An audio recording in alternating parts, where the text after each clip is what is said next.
Jean, je l'ai rencontré en 54, au Cap Saint-Jacques, en Indochine.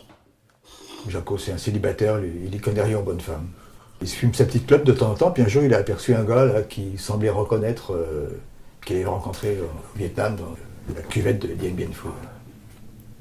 Alors le 7 mai, j'ai décidé d'aller le voir dans son jardin. Il a eu du mal à me reconnaître. Je lui ai dit, mais c'est le 7 mai. Jeannot, merde, le 7 mai ça se fête. Je trouve que le personnage est intéressant.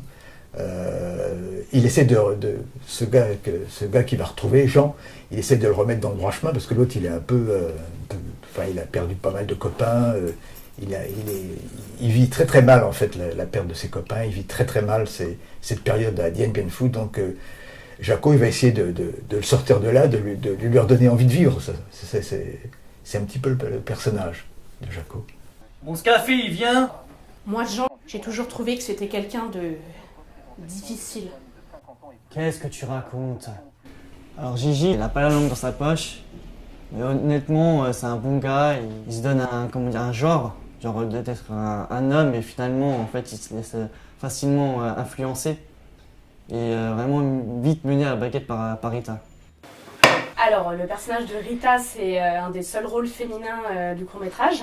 Je pense qu'elle est très libre, très détendue par rapport à ça. Elle vit sa vie, elle se pose pas de questions et en tout cas, elle se laisse pas du tout faire.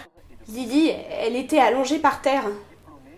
Sa petite tête par terre, les yeux fermés. Et puis, j'essaie de beaucoup construire la relation que j'ai avec Gigi, qui est son copain, mais en revanche, très peu avec les autres, parce qu'elle les considère pas et que elle, sa relation, c'est avec Gigi et c'est tout, quoi. Tu n'étais pas là, tu n'as rien vu. J'étais pas là, mais je sais très bien de quoi il est capable, ton Jean.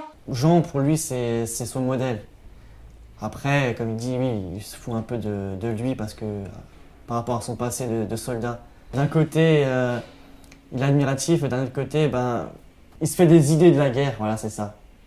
En fait, il l'a jamais connu. Je joue le père La Ficelle.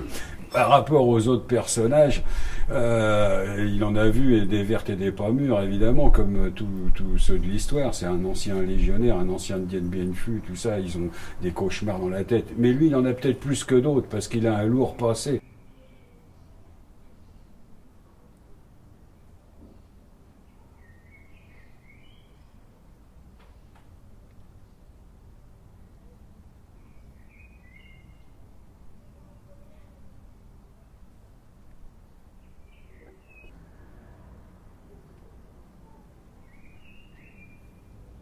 Et je pense que par rapport aux autres personnages, même s'il est alcoolique un peu comme eux, s'il aime bien boire et raconter des souvenirs d'anciens combattants et se retrouver avec des gens qui ont vécu et qui comprennent un peu cet univers-là, je pense qu'il a un côté un peu plus à la fois solitaire et apaisé que les autres. Peut-être parce que justement, c'est l'élément un peu modérateur dans le trio. Dernière fois que j'étais avec lui, c'était dans le jardin ouvrier. On s'y croyait, 20 ans en arrière. Enfin, je veux dire, l'Indo, il avait plus trop fort, il y avait de la boue partout. Jean a sorti son fusil et c'est là que tout a dérapé.